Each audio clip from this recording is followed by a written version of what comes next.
Hello, gorgeous people. Welcome back to the Shameless Romantic. I'm Kat, your demisexual spicy BFF, whose goal is to empower you with more pleasure, banish those inhibitions, uncover intense feelings, and deepen those orgasms. I am so ready and excited. I hope you guys are. I have an awesome special guest today. So she is phenomenal. I actually met her through a photo shoot of all places, but I found out that she is a sex therapist. So everybody please give a warm welcome to Tori. Hello. Thank you for having me. Girl, thank you so much for coming. And I love the fact that you're seriously so close away. So you can just pop on over. We can maybe do some more episodes in the future. Besties for life. That's what I'm talking about. Like, we clicked right away, and I'm just very, very grateful for her time today. So let's just kind of like start from the top, right? Like, you're a sex therapist. Did you know you wanted to do that? Like, straight out the gate? Like, how did this transpire for you? Yeah, it's a great question. I don't know that I knew that sex therapy was like a practice by any means, but I grew up always being that like really weird kid that was like, why'd you get married? How long have you been married? What's your sex life like? And my mom was like, that's inappropriate. And I'm like, I just want to know all the things. So I've definitely been like that forever. Before I even became a sex therapist, my friends always like, oh, here comes Tori. Everyone be prepared to talk about their sex life. You know, I'm like wondering, should I be a sex therapist? Maybe. Because I've been in the same, like, that same boat. That's me. Yeah, I mean, it's such a, I think what's so captivating about it is that we don't talk about it as a society, right? And so 100%.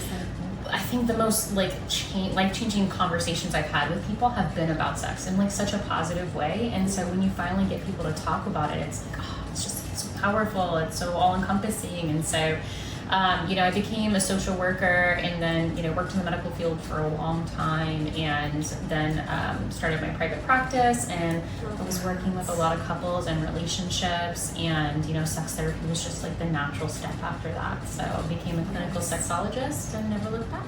I love that. And do you mind if I ask you, how long do you think it took, for schooling and everything for you to really get, where you are right now? Yeah. Ooh, it's a lot, unfortunately. It's like the lowest paying career for the amount of school that's involved, probably. Oh my God, no. Yeah, I know. Sad news for you if you wanted to try, but social work schools, 4 years of bachelor and 3 years of a master's degree, and that's how you become a therapist. And then you have to do 2 years of therapy credentialing and supervision with another therapist, and then I did another 2 years of clinical sexologist training where you sit under a supervisor and you go through credentialing and classes to become, so I don't know how many years is that, 8, 9? Yeah. It's a lot. That's like literally being a doctor, 100%. Like, yeah. You're halfway there. I know, right? Maybe I should have made different choices. No, I think you're exactly where you need to be. Like, it fits you, like, the fact that you already knew from a younger age how interested you are in that realm. Like, it fits you like a glove. Thank you. So I do think it's really interesting that Florida actually is the only state that requires a therapist to be credentialed as a sex therapist. Really? Any other state, you can go to a therapist, they can call themselves a sex therapist without any additional training, which is kind of wild to me sometimes because there's a lot that goes into this space sometimes. Right, so, exactly. Yeah. And many layers. Mm-hmm. You can't just kind of like generalize therapy because so many things are intertwined within the psyche. Like, what if you had sexual trauma? Oh, for sure. That's going to ripple out into the rest of your life. Like, I feel like I also am somebody who unfortunately suffered from trauma as a child. And it's just, there's so many things that are interconnected. How could you just, pigeonhole things and compartmentalize? Because people do not fit in a box. No, like, you gotta. No one human fits in a box. Exactly. So, okay, that's awesome. I'm really happy to hear at least you are thriving, you're doing your own thing, and you have your own practice. Yeah. About how long has that been going on? About 5 years now. Awesome. Yeah. Heck yeah. So you're moving and grooving then. I'm trying, girl. Yeah. 5 years, I think you're going to be around for a while. It is my passion. So yeah, we're sticking around. Mm-hmm, exactly. So really a lot of the focus for this episode that I really want us to touch on is just like the changes of life. Like, let's just kind of start from the beginning. one thing that comes to mind for me that always has been a big change for so many friends is just like after baby. You know, like I feel like that's such a big thing. Can we like maybe start there? Sure. Ooh, loaded. I know it's a loaded question. I also just had a baby, so. Oh yeah, so you're speaking like from the heart, from the professional side. You got all angles, girl. Yeah, it's hard after a baby for sure. You know, there's so much that goes on in the body when after a woman has a baby. Our hormones are all over the place. Like you're trying to figure out how to care for another human being. Literally. If you have a partner in that process, you know, you're trying to navigate them. You're both trying to figure out, you know, what role you're going to play as a parent. And so it's so complicated. The biggest thing I see, you know, even separate from sex, but then usually is the larger problem for sex later when they try to come back to each other, right? Because we're not having sex right after a baby. Of you course. know? Isn't there like a limit afterwards that you're supposed to like not for, I don't know, a couple weeks? Yeah, I mean, you know, in theory, I could be wrong. You know, no, you're not incorrect. You know, everybody goes to the OB around like 6 to 8 weeks to get clearance. But you know, if I had $1 for every time a woman told me she went to the OB to get clearance to have sex after her baby and her vulva wasn't even inspected, and they're like, "You're good to go," and they're like, "Oh, what?" So you need more than that. I think it's a little, yeah, it's all relative for sure. But definitely, you know, having sex during that time is just, it's different. It's really abrasive. Yeah. I mean, your body's really not ready for it. Yeah. Just speaking from like personal experience, but also just like, you know, generally what is physiologically going on with the hormones. You know, your body is just, it's going through so much, especially if like you're breastfeeding and you're trying to care for this human. Your brain chemistry is totally different with the hormones that are going on right now. And so, you know, a lot of couples won't have sex for an extended period of time, which is understandable. We're healing, we're trying to get back to normal. But the biggest thing I see is that, you know, we don't have open conversations about it while we're in this chaotic space. And then like, it's a year later and we're like, okay, we're trying to get back to some sort of normalcy.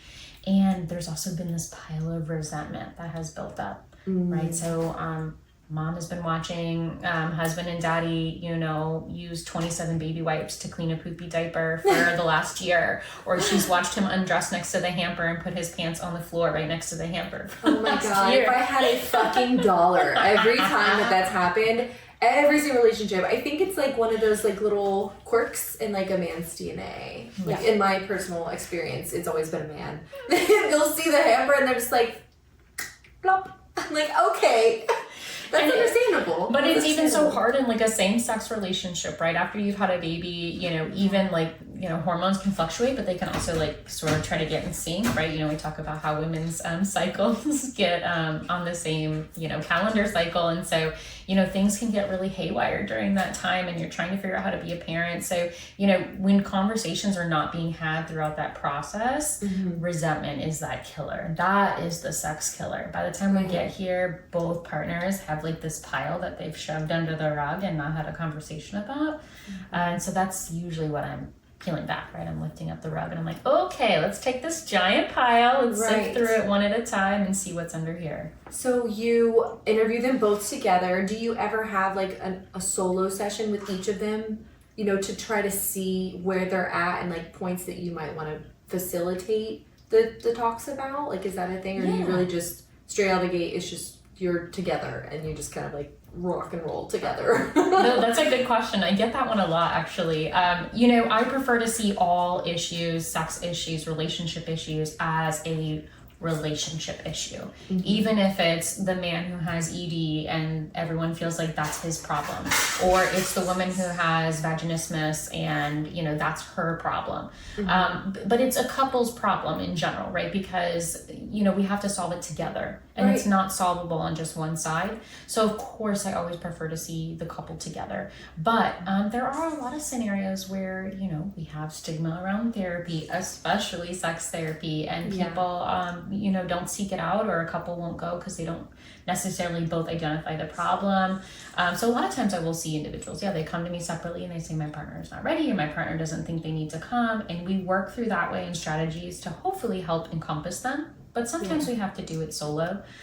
Very rarely do I separate them out. You know, I really try to make couples, you know, face whatever they're facing together and let me be that mediation and support for both of them in the moment.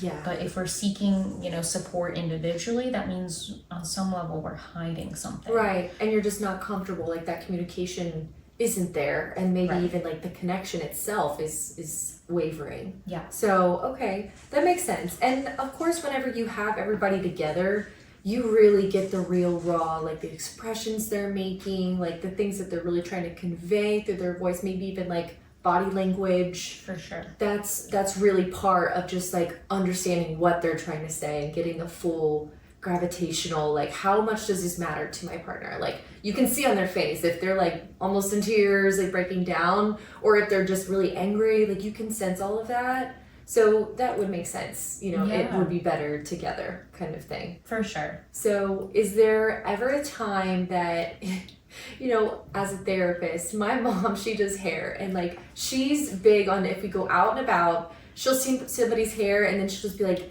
oh, this person, they need to do a toner in this color, da-da-da. Do you ever do that? Do you find yourself doing that? Like when you're out and about, like meeting somebody for the first time and you see, you know, the dynamic between a couple and you're like, man, they really need to work on this communication. Or do you feel yourself doing that? Oh, all the time. Okay, cool. Literally all the time. And that's not to say that I'm like judging everybody, but it's just innate, you know? Right. I want everybody to have the fullest, most loving, connected relationship ever. We all deserve that. Yeah. So when I see that, yeah, absolutely I'm thinking that. But to be honest, I think everyone needs to go to therapy. Even if you feel like you're in a healthy relationship, you know? It's something that is so healthy and proactive, and there are so many ugly, nasty arguments and crises and divorces and things that I genuinely feel could have been avoided if people were just like, hey, let's check in with our couples therapist quarterly, even. Right. Like, let's just check in, you know? Hi, friend. Wiz is having his day to Hi, have buddy. some stardom. Hello. But yeah, I think it's so important for everybody. And if you're not going to do couples therapy, because I know it's so hard to get your partner on board, then, you know, I think everybody should be in therapy. I have a therapist. If your therapist doesn't have a therapist, red flag. Right, exactly. Because it's like we don't all have everything figured out. And we had that conversation as well, to where it's like, I'm not going to sit here and act like I have all the answers and like my relationship's perfect. Like that's something that I think is so big. Nobody is perfect. Every relationship has their little snafus that come up. Like as long as you're just aware of them, it's really more of you're giving somebody the tools on how to navigate the situations, how to process their feelings. Like this is stuff that's just high level. Like you're just developing yourself, you know what I mean? So, it's so 100% like the best toolbox that you could ever instill in your life. I love the word developing too. Like your relationship is constantly developing, you know? And when you go to therapy, most people think it's, you know, yes, there are tools and things to process feelings and to cope and all of that 1,000%. But I think one of the most huge things that people don't realize in couples therapy is a lot of the times having conversations about any one struggle, you start to realize and then verbalize out loud what a struggle is that you didn't really know existed until we started asking questions and we started digging. And whenever I say that, even my partner will be like, well, you're looking for a problem, right? But no, yes, looking for a problem, but you're looking for the beginning of something that could potentially turn into a larger thing. Right. You know, it's very proactive, and that's why I think it's so important. But I love the word developing. You're developing your space all the time, and we're always forever changing, so. Exactly. And I think one thing on social media that I have found is becoming like a little bit bigger. That is such a great trend in my opinion, and it kind of relates, you know, to what you do too. It's somebody might take it a little bit more like funny than others, but it's the trend of we listen and we don't judge. Because it's like if you just try to use that in a constructive way with your partner, like, hey, I just want to verbalize this. I don't want us to like get defensive. I don't want us to judge. Like, can I just speak freely at this moment? Like, I feel like that's such a fun topic. Like, you can keep it lighthearted and fun or something in the beginning, or hell, even sandwich it, you know, like something cute and lighthearted and something a little bit more intense. And then maybe going back to lighthearted, like, I think that's a really fun impact of social media right now. could be positive, you know? No, it's so true. I think something I share with my couples all the time is something that I created called the truth modality. Ooh. And I love this because it's all about speaking your truth, right? And so there's like kind of these compartments, to it, which is like, if I had a truth to share with you, Kat, and you were my partner, I would say, hey babe, can I share truth with you? And you would say, are you in a space to receive it or not? So you would say, yes, you can share your truth. Yeah, I'm in a space to receive it. Yeah, so then I would say, you know, when you do this, it makes me feel alive. And there's the two parts of it, right? So when you do something, it exhibits this emotion for me. And it can be positive or negative, like you're saying, right? But then that person really has the opportunity to hear you. And so if I'm saying, when you clean the house before I get home, man, that makes me feel so turned on. Right. I just want to jump in bones when I come home. Yes. But it can also be constructive, and sometimes I don't love to call it negative, right? Constructive, right? Kat, you know, when you came home and you didn't even look at me, you didn't acknowledge me, and you went right back to the bedroom, like, it really made me feel neglected. Yeah. And it's the opportunity to have your partner hear that. And because your partner has accepted to hear a truth in that moment, they're prepared to hear something positive or something constructive. Right. And then their job is to summarize it back to you at the end. Right? So then you would tell me what you heard from me, and to make sure that you're hearing me correctly. Yeah. Not an opportunity to explore it or solve it or anything like that. Just an opportunity to be heard. Yes. And share that. So yes, absolutely. Totally. That's powerful. These are like free therapy nuggets right here. Like, take it from Tori, because I already can tell, like, that's going to be something I'm going to put in my toolbox. Do it. For sure. Like, that's happening. And I love the conversation on that. But I would like to switch gears to another thing that is obviously not important for everyone right at this moment, but I want to be able to give us, like, things for the future and stuff we can kind of prep for or just be aware of. And for me right now, that's kind of about like perimenopause, and then eventually even potentially doing like a hormone replacement therapy, stuff like that. So you definitely help people through that space, right? Like, it can be a lot. Like, there's a lot of different symptoms that happen. Your body just feels very foreign. My mom currently is kind of going through that stage. And, you know, I want us to be aware, like, what kind of things can you speak on when it comes to that? Well, just to be clear first, I'm not a doctor by any means. So, no. But, you know, there are so many things that go on in the body during that time period that can be so upsetting and so disruptive to your sex life. You know, everyone's probably familiar with hot flashes. It's kind of like that primary, which is like all encompassing and awful. But in general, for women, you know, things like vaginal dryness can be huge. And sometimes that's a precursor that women start to experience, or weight gain, you know, just our low libido. You know, when our hormones are not flowing nicely, like, a lot of those things get affected. And so can you imagine if you're feeling slow and sluggish and you've gained some weight and your libido is in the trash can, and not to mention your girl parts are nice and dry when someone's trying to play in there, like, bless, that sounds like a terrible time. Yeah. You know? And so, you know, hormone replacement therapy has become very big. You know, as of right now, you know, most people see it as, okay, we've entered into menopause and now we go get hormone replacement. But, you know, there's sort of this trend that's happening where it's like, when we start to see a deficit, we replace. Now, this is a personal decision. I'm obviously an advocate of it. I'm not saying anyone or everyone needs to do it, but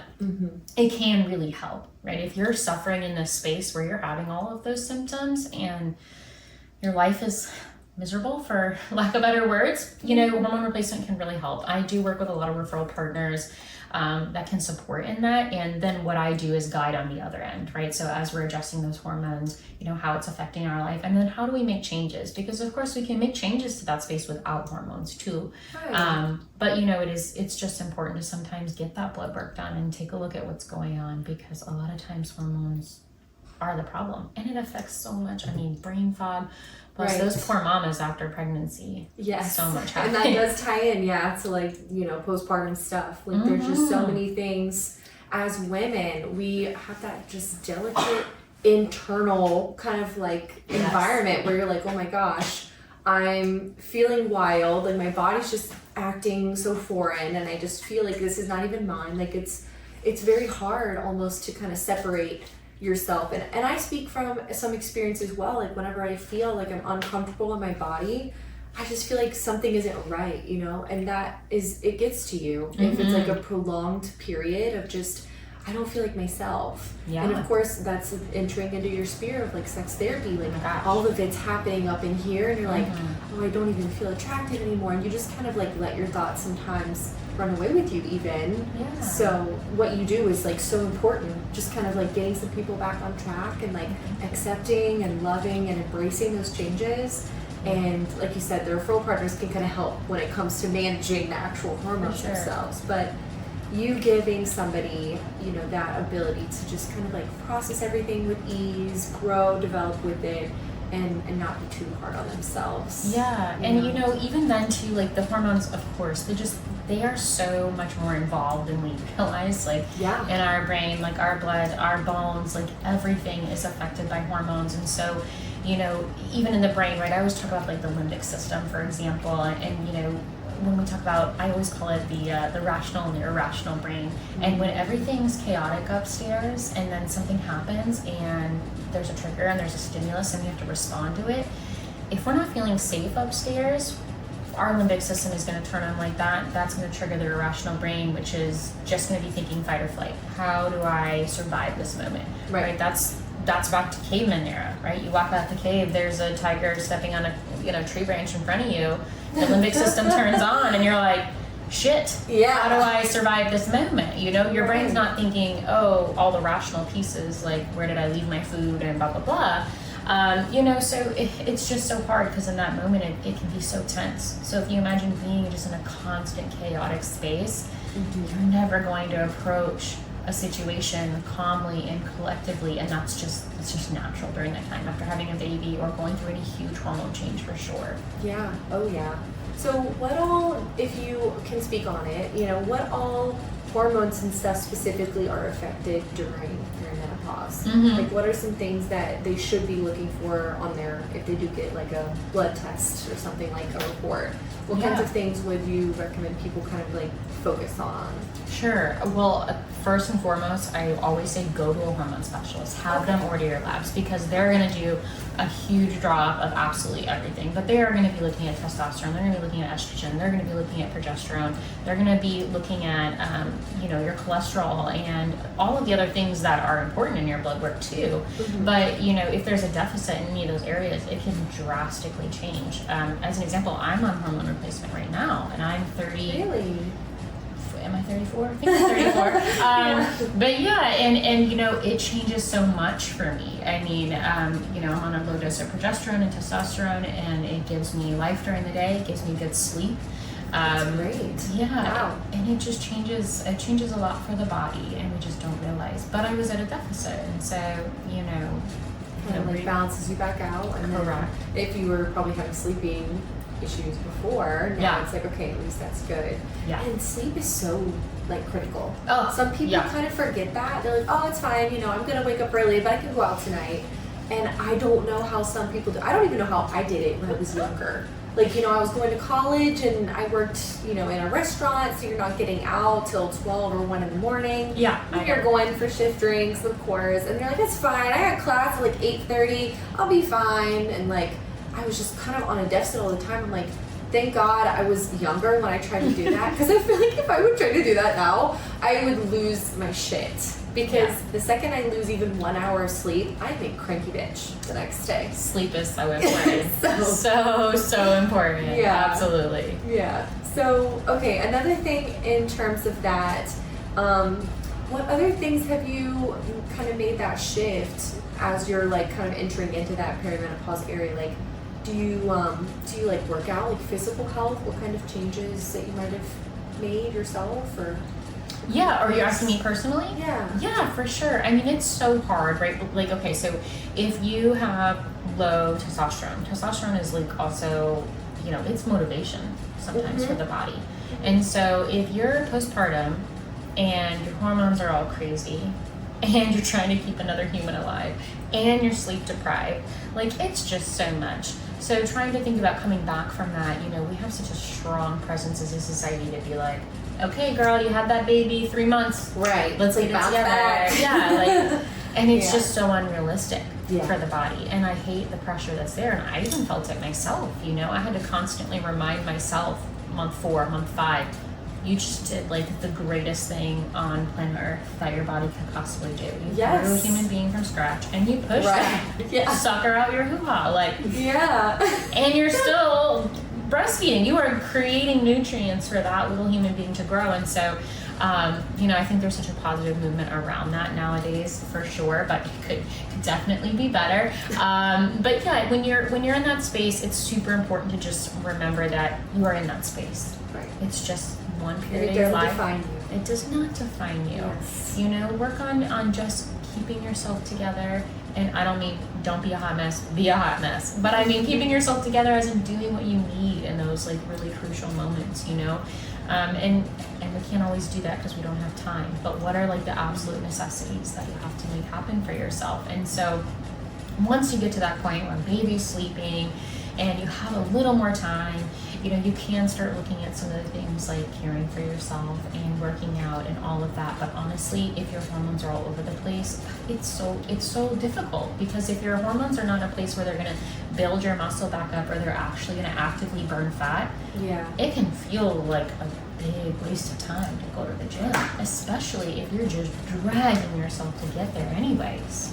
You know? Yeah, of course. Because Yeah. then it's like you're dipping into reserves at that point, you know what I mean? When you should just be focusing on like resting and healing and Yes. just kind of getting back to feeling a little bit more energized, because you did go through all of that, you know, Yeah. like having a baby and everything.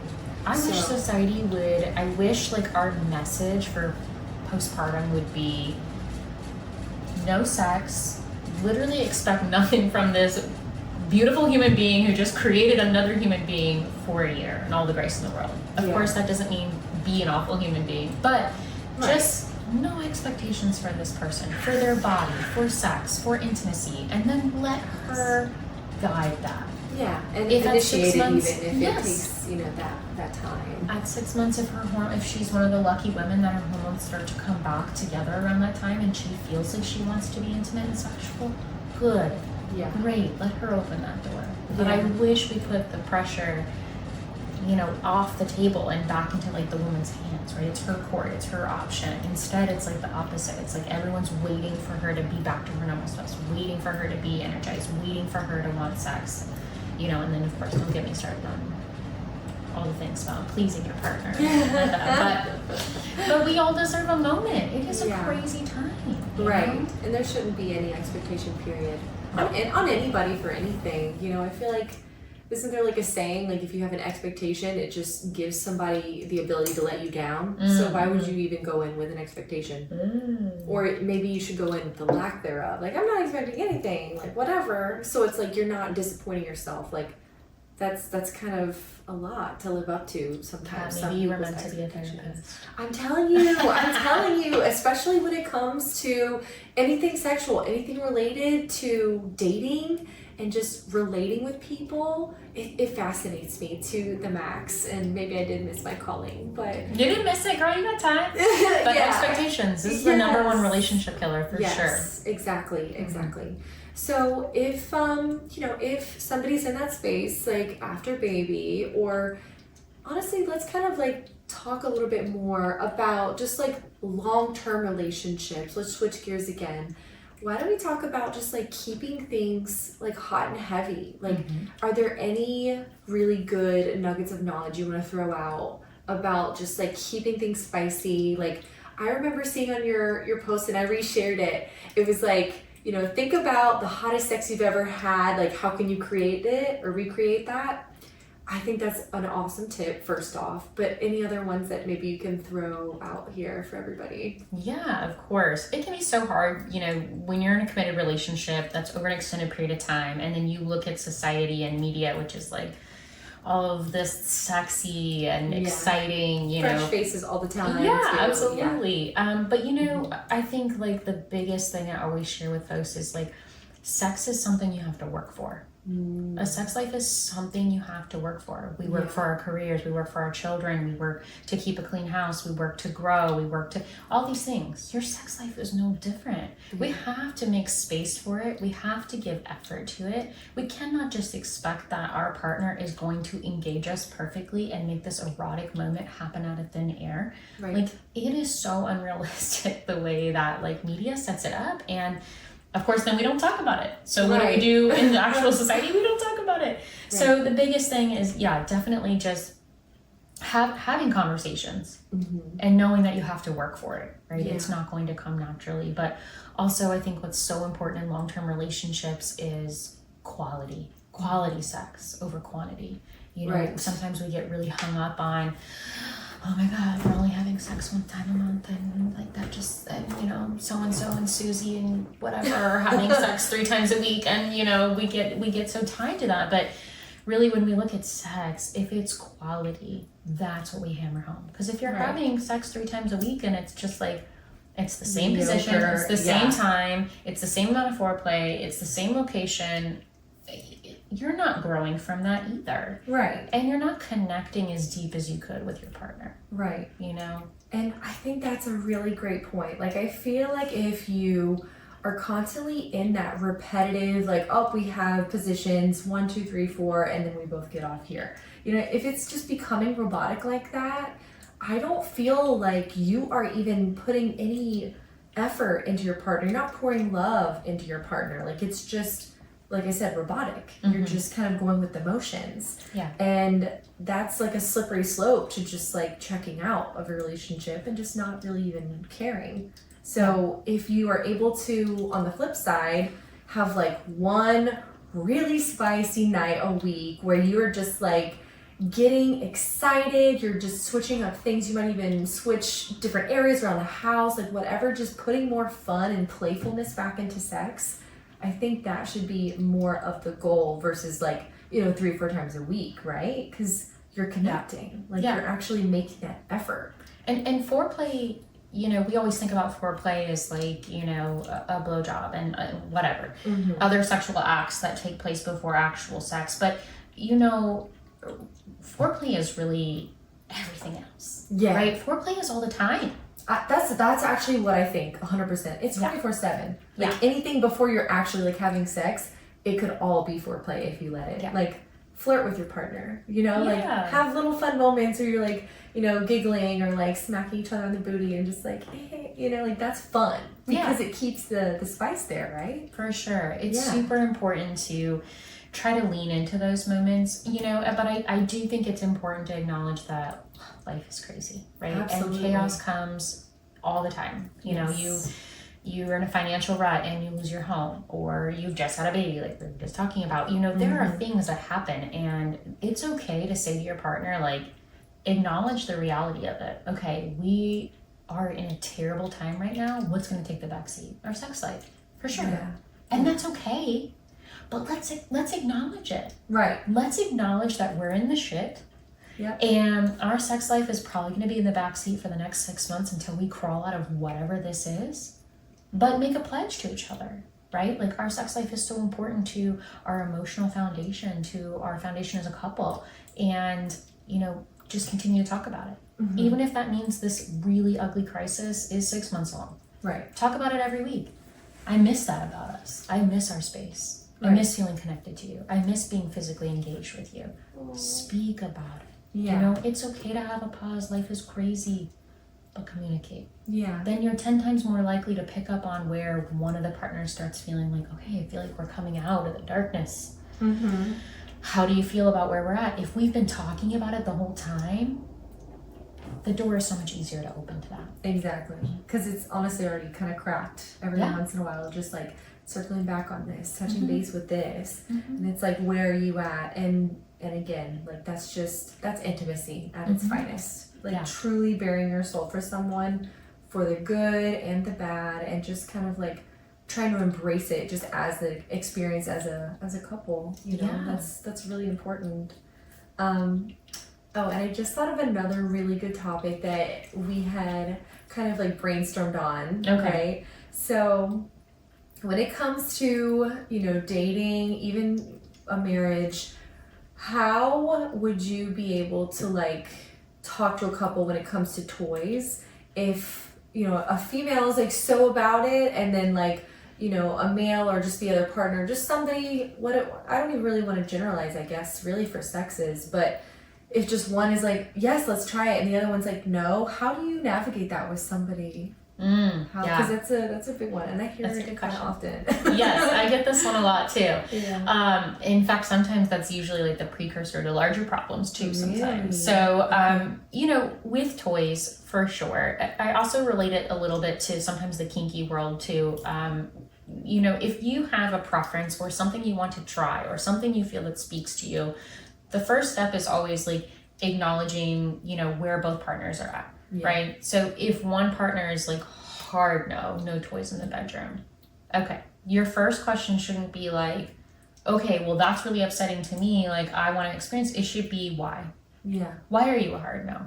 Is there trauma? Is there a bad experience? Is there some kind of, preconceived notion that you have about toys or how it translates to you and what it means to you? Right. Right. And so understanding all those pieces are so important. And a lot of times couples will come to me before they've done that step. Yeah. Right? And they'll be like, get defensive first. Correct. Yeah. Yes. And that's already a killer. Yeah, it is for sure. You have to be open to understand. And when you're open to understand where your partner's at, generally, if they're a good, healthy partner, they will be open to understand with where you're at. Right. But it's not always easy, for sure. I have this conversation a lot with couples, and sometimes it's a meet in the middle, but sometimes it's also just about, debunking whatever unhealthy, myth they have around toys for themselves, and trying to understand also why you want to enter the toy. Sometimes the toy conversation comes into the relationship after 3-4 years, and they're like, wait, we've had a really healthy sex life for 3 to 4 years. Wait, why? Why now? It's like instant panic. It's like, it's a threat. Yeah. To our relationship. And so, and it's hard. And so I always think that having the conversation around, what are some ways that you would spice up our relationship? Right. Is a great question, right? Like, I love our sex life, but I would love to add something new to it. Yeah. And so, trying to get them brainstorming on what they would do. If they have nothing, say, this is sort of where my mind went. It's not about you. Right. It's about us having an experience. Right, exactly. And that's where I would like somebody to just be more open to understanding. It's not like a reflection of you or like your performance or anything. It's just sometimes I just want something new, We just want a little novelty every once in a while. Because it could teeter on that kind of like repetitive, like same 1, 2, 3, 4, 5, and then we're off. You know what I mean? And honestly, the thought process that toys are like the enemy can be so toxic as we age too. Yes. Because, when our hormones are in the tank and we have low sensitivity in our vulva and we have dryness, like, whoa, we need help, There's nothing more upsetting than like being a woman, feeling super aroused, like I'm horny, I am ready for this moment, and reaching down there and being like, oh my God, it's the Sahara Desert. Girl, you have no control. Yeah. Your hormones are crazy, and sometimes that happens. And so same thing with the toy, right? We can lose the sensitivity down there. There's actually toys that move at different vibrations for different, compatibility measures. And so, it can really just be a tool of help. Yes. If you think of it as a tool of help and pleasure, like, oh. Yeah, I think of it as more like a cheat code. You know what I mean? Like, it can make your, like, I don't want to say like your relational ability in the bedroom, but it does something to where it might take the distraction of one thing and kind of allow you to do something else for your partner. Like if you have maybe some toys, like, I don't know, maybe some sort of like nipple play thing, or even just like a plug or something like that. It's just adding all this extra stimulation. It's going to get her off so much faster because you don't have to like actively do all these things. Like I know myself, I enjoy a lot of different erogenous zones to be stimulated pretty much all at once. And that's a lot to expect out of one partner who only has 2 hands, and a mouth, for sure. Like that's 3 things that could be working to your advantage. But have you ever tried to like pat your head and rub your belly, and you're like, like I feel like it's like too that. much. Yeah, that's too much respect. I love things like nipple clamps, for example. Same, right? Not every woman can like tolerate, but there are like lower pressure ones, and that gives you positive sensation here, so your partner has 2 hands and a mouth to free up further. Exactly. That's what I'm saying. Like, I think if you just switch gears here, it's not the enemy. It's literally like a little cheat code. Yeah. I would love for I like that cheat code. Yeah. Copy paste. You know, do it. Take it, please. If it helps somebody out there, then that's what I'm here for. I'm doing my job and, you know, just doing my public service announcement. Yeah, I'm glad that you do. You know, that's why I'm here too. Like, there's nothing worse than when someone shows up and they're like, I've never had an orgasm, or I love my partner with all my heart, but like I've only had an orgasm intimately one time. Yeah. Like, you know, that hurts my heart. There's nothing wrong with that. Let me just clarify. Like, that is so much more common than we realize. But it's important that we fix that. Yeah. No one should be in that space. Yeah, that's very isolating. It shouldn't be common. Yes, it is. Yeah, because you're like, oh, I'm seeing all this stuff, and especially if you're like a porn watcher or something, and you're seeing this all the time, you're like, I just don't know. They might internalize it, saying like, what am I doing wrong? What's wrong with me? Or like, you know, they might just be in this kind of like blaming themselves when they might just not have had the right stimulation or something. They might need to do some more exploring in their own body. Yeah. And then, you know, all of a sudden something like a switch switches over and you're like, okay, there we go. We got some more in the, you know, on the checklist here. Yeah, so, and I encourage people to always be exploring their bodies. You know, when you think about long-term relationships, you know, you think about those common, you know, exciting zones on the body, the neck, the ears, you know, obviously our genitals, but like, you know, what about the lower back? What about the inside of the thigh? Like, you know, there's just so many things that sometimes we can explore that we overlook all the time. We sort of take for granted, so to speak. And, you know, it's important to explore all the spaces. Yes. And it circles back to the other, you know, the previous topic where we're like talking about real, genuine connection and keeping yourself out of a rut. When you do stuff like that and you're able to just kind of like, I want to try something new today, you know, let me blindfold you and then I'll just kind of like tease like some of those zones. Like that was just like fast track to just getting so deeper and just helping a woman get out of her brain and into her body a little bit more.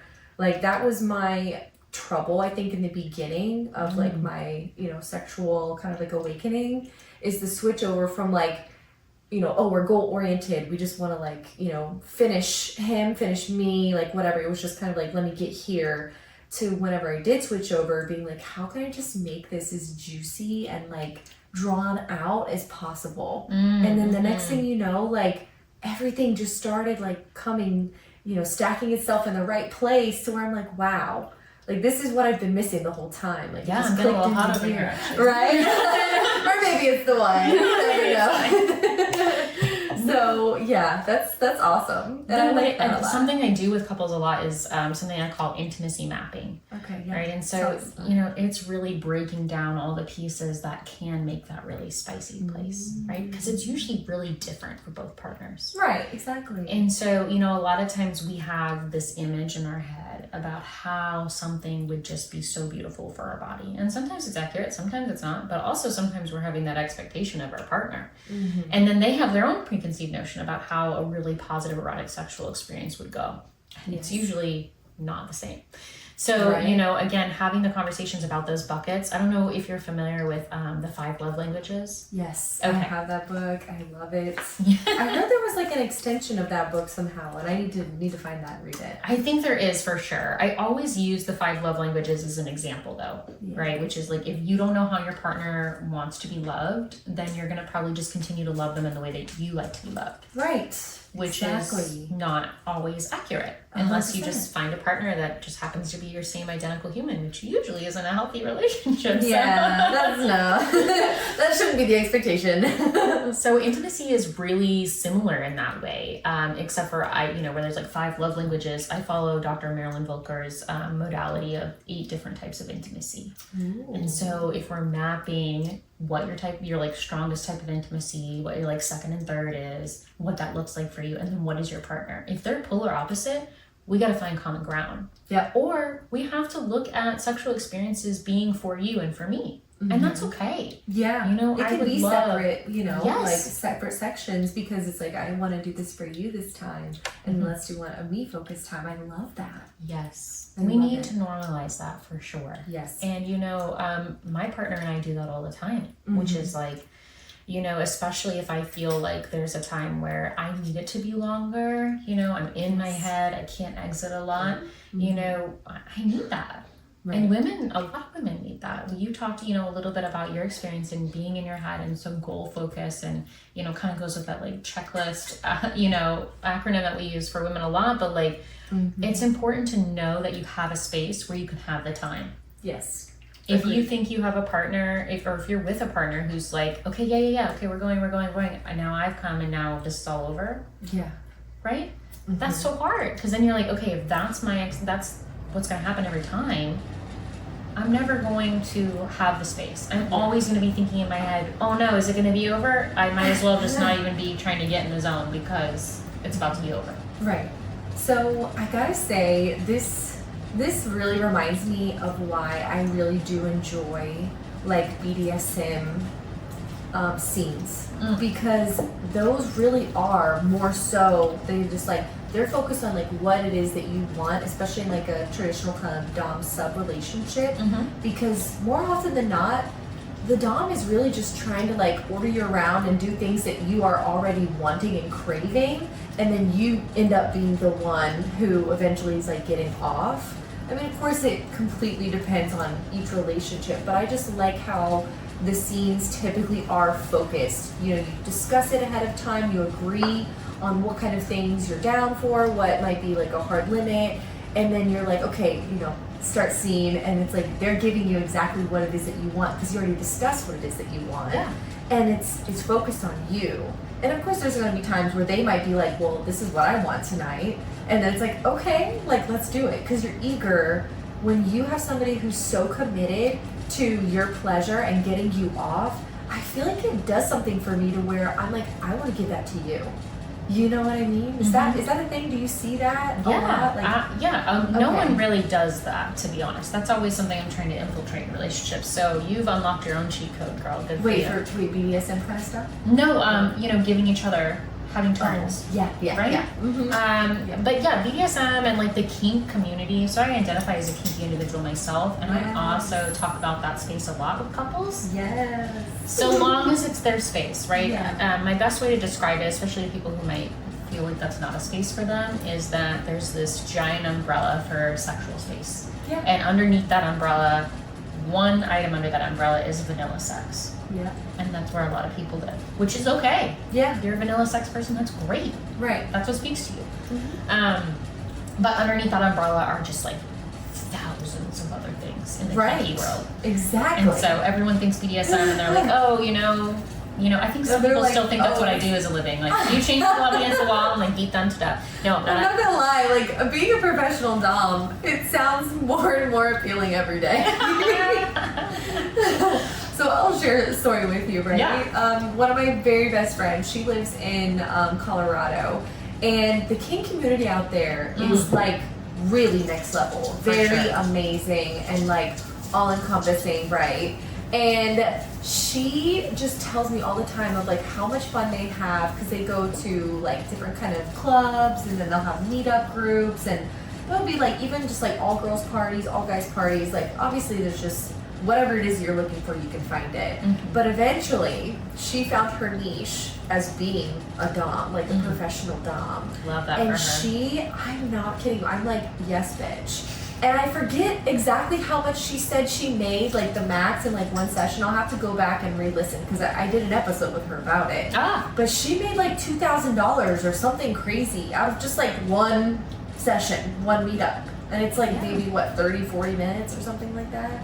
And I'm like, girl, yes, that's what I'm talking about. Honestly, if you've ever imagined like, if you had a dream, or you just sat there and fantasized about like your most erotic experience that you wish could exist but you know would never exist because you couldn't take it seriously, or your partner would never show up that way, or whatever, like sometimes a dom can provide that. Exactly.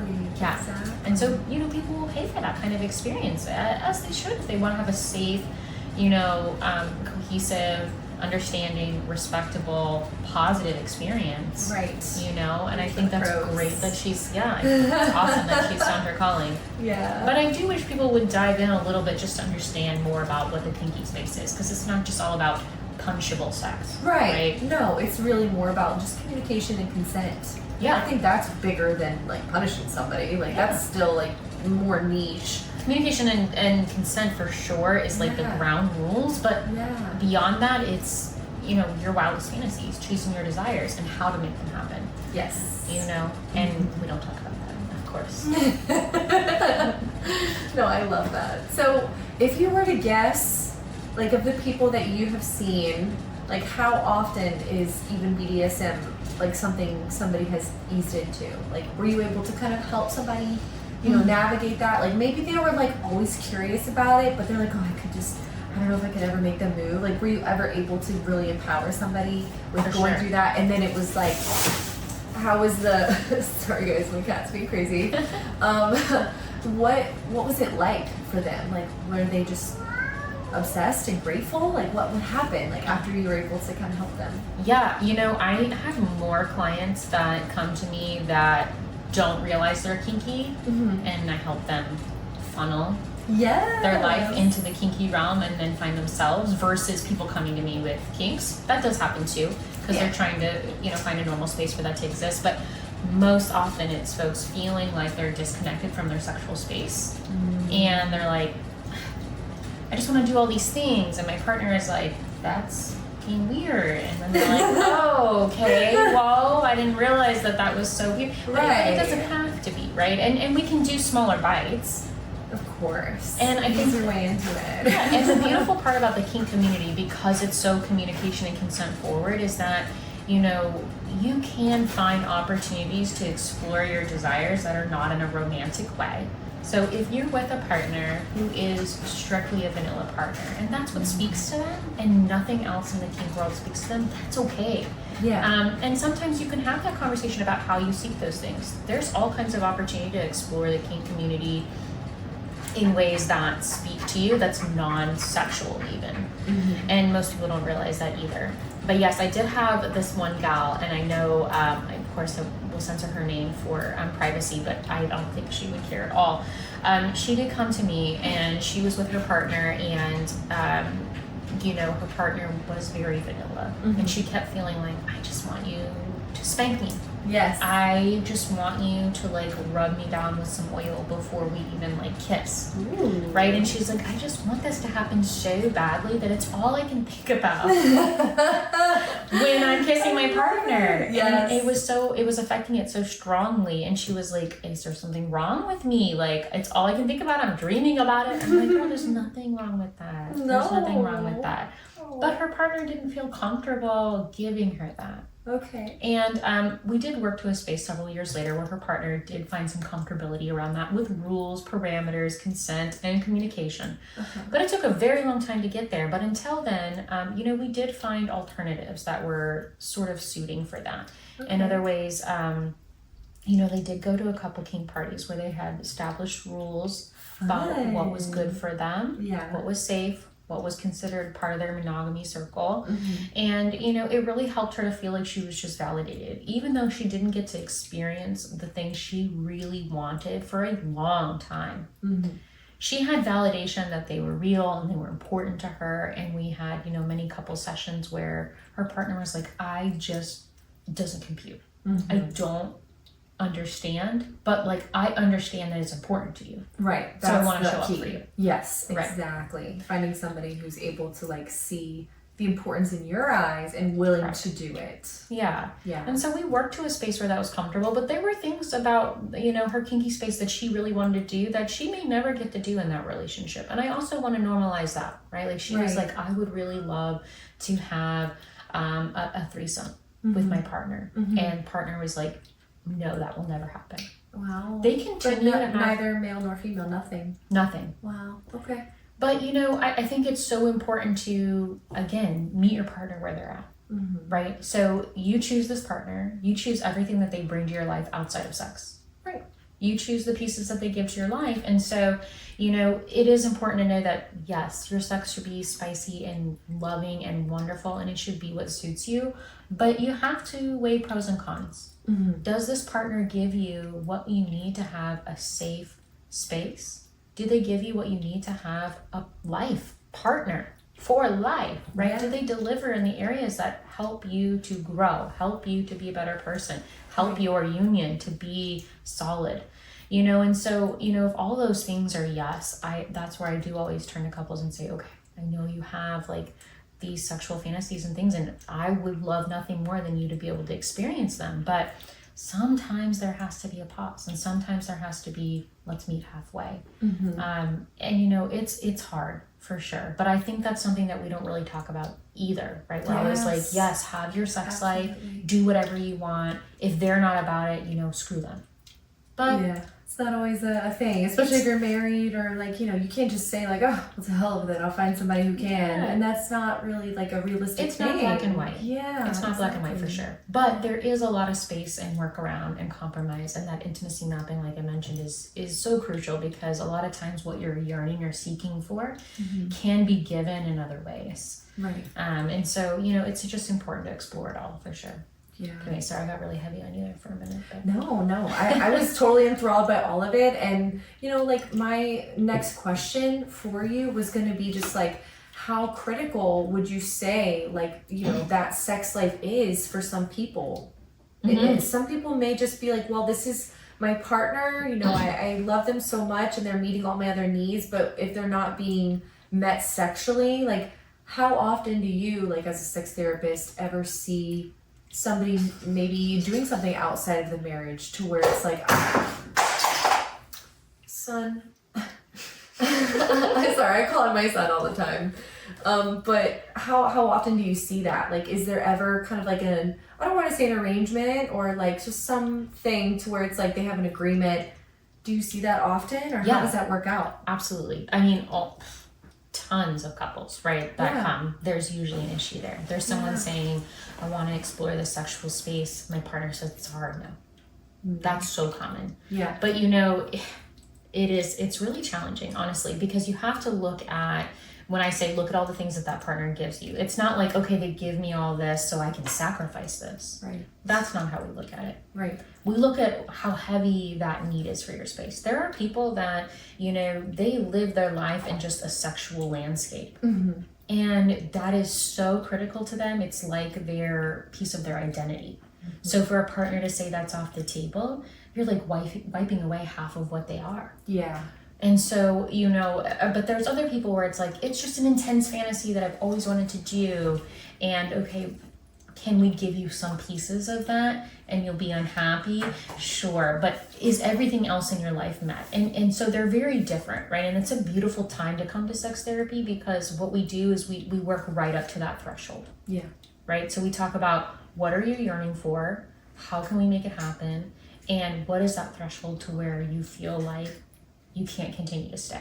Right. So I help people identify where is the threshold, but also a lot of times when we have these conversations, it's like, I want this. Okay, why do you want this? And then sometimes we realize there's a deeper problem, right? I get a lot of couples that are like, they'll come, one partner's like, I want to have an open relationship, or I want to explore a poly relationship, and the other partner's a hard no. But sometimes we develop and we talk and we go through sex therapy protocol, and that person realizes, oh, I'm not having 9 out of 10 of my needs met. Mm-hmm. And that's why I want this. Right. That is the wrong reason to seek non-monogamy or poly or whatever you're trying to go after. Because what you're trying to do is you're trying to seek something from somebody else. Right. Can you seek needs from other people? 1,000%. But first you need to establish the sanctity of your own relationship, where the boundaries are, where the rules are, what you need, what your partner needs, and what you're both comfortable with. Right. Exactly. Does that make sense? It does. Yeah. Well, I love this so much. Thank you so much, Tori, for coming on. I love everything that we've been talking about today, and we're gonna get you back on the podcast for sure. If there's any like nuggets of knowledge that you want to just kind of tack on there at the end, and then also before we wrap up, I want people to just know where they can find you and book sessions with you if they ever needed to do sex therapy, like where they can find you and stuff. Sure, absolutely. My private practice is Peachi Therapy, so you can find me there. It's Peachy with an I, not a Y. My name is Tori Peachi, so I'm the owner and the only practitioner, so I'm there. You can reach out on my site to book a free consultation. You can call me. We can chat that way too. But what I would leave you with is really making space for your life, your sex life. That is, it is important. Fighting for that. And if you ever wanted to dive into like the types of intimacy, I think that's so powerful too. If you're able to figure out how you and your partner are compatible, that can really ignite your sex life for sure.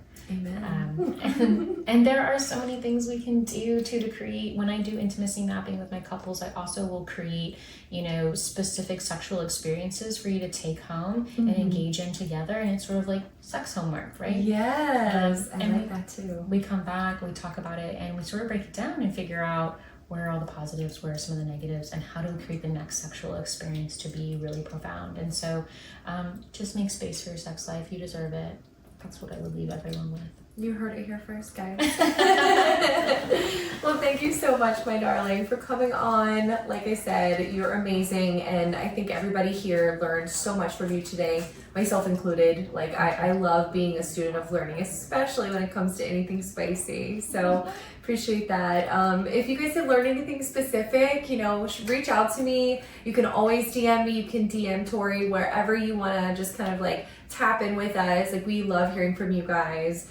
And yeah, I'm just grateful that you're here, that you trust me to be your spicy BFF, and that you're just taking those steps towards bettering your love, romance, and sex life. So don't forget to like and subscribe wherever you listen to your podcasts. And as always, stay nasty but classy. Until next time. Ow!